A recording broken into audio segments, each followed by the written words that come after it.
Deputy Mick Wallace and Deputy Clare Daly. Deputy Clare Daly. Yeah, thanks very much, Ceann Comhairle. And I have to say, I don't think I have enough time actually to do justice to Justice Charleton and his team, who have done a great public service. I had the good fortune to attend the Tribunal on a number of occasions, and I have to say I was struck by his patience, his sharp intellect and his wit. And I mean, some people have said he's indulged himself a little bit in this report. Well, I think he was perfectly entitled to, given some of the nonsense that he had to sit through and listen.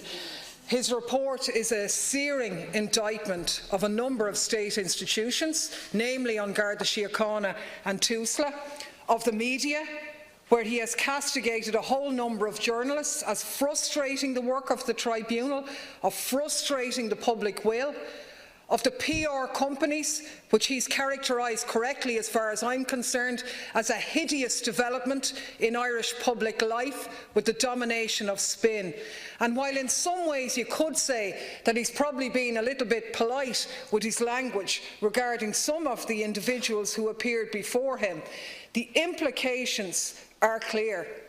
A lot of people who gave evidence at the tribunal need, as he called it, a cultural shift requiring respect for the truth.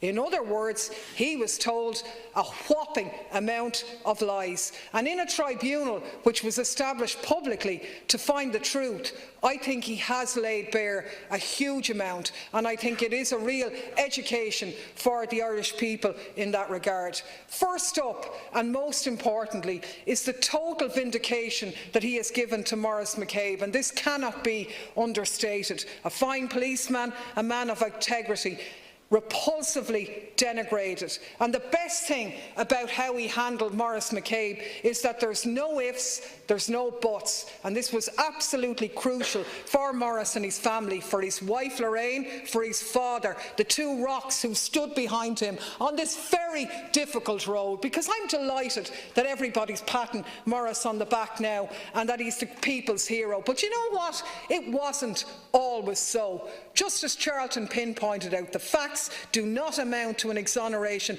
of the Gardaí regarding their treatment of Maurice McCabe. His complaints generated considerable animosity which continued over years. The station was divided. People didn't want to get involved. 430 former and current senior Gardaí written to by the tribunal, and only 2 replied, and not one of them ever heard anything derogatory about Maurice McCabe. Improbable, to use Justice Charleton's words. And what he said was Maurice was looking for a better level of policing standards, and there was plenty who said there was nothing wrong. I absolutely know that.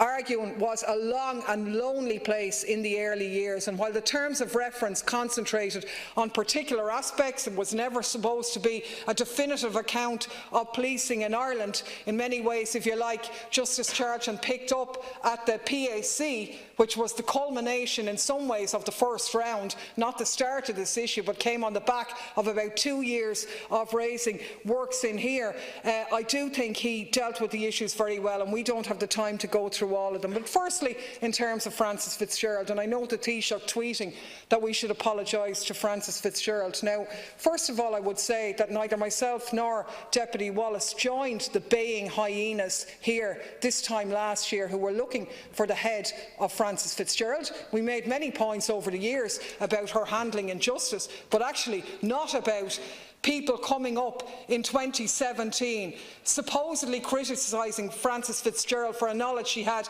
in 2015 of the Commissioner's dealings at the O'Higgins Tribunal, knowledge that they all had in 2016 and didn't do anything about either. So I don't think I need to give an apology there. But what those emails did show was that what was going on at the O'Higgins Tribunal was not normal. It was a big deal.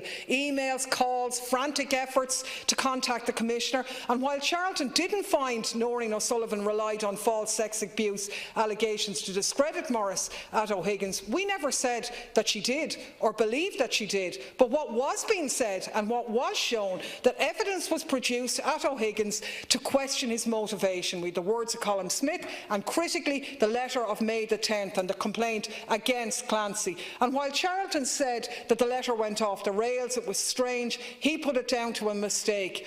But ultimately, for him, the only issue was whether that had anything to do with Noreen O'Sullivan. And as other people said it hadn't, he didn't want to go there. But it still happened.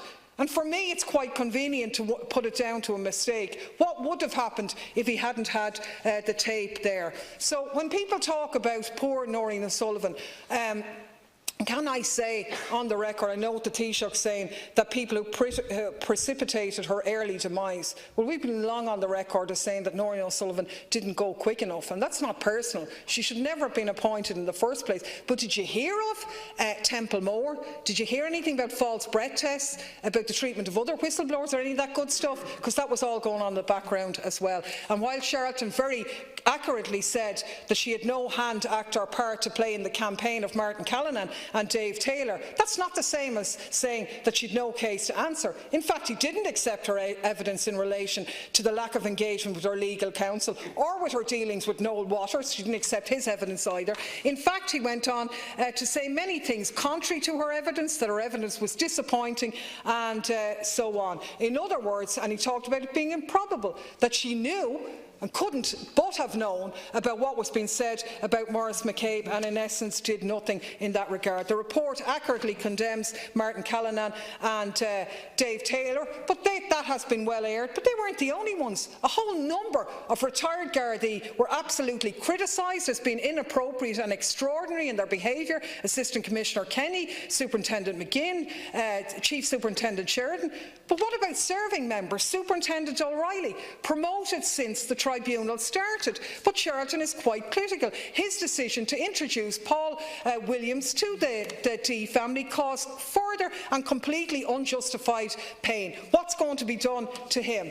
What's going to be done to John Barrett, the head of Human Resources, whose evidence was called by Charleton preposterous, that he said he wasn't satisfied that the conversations alluded to by John Barrett allegedly with Cyril Dunn ever took place? He didn't believe his evidence in terms of Maurice McCabe either. Absolutely very serious stuff. The false rape case being an unbelievable coincidence. I accept fully the judgment of Justice Charleton on that. Counselling came out well, but my God, what an indictment of Tusla. Error upon error.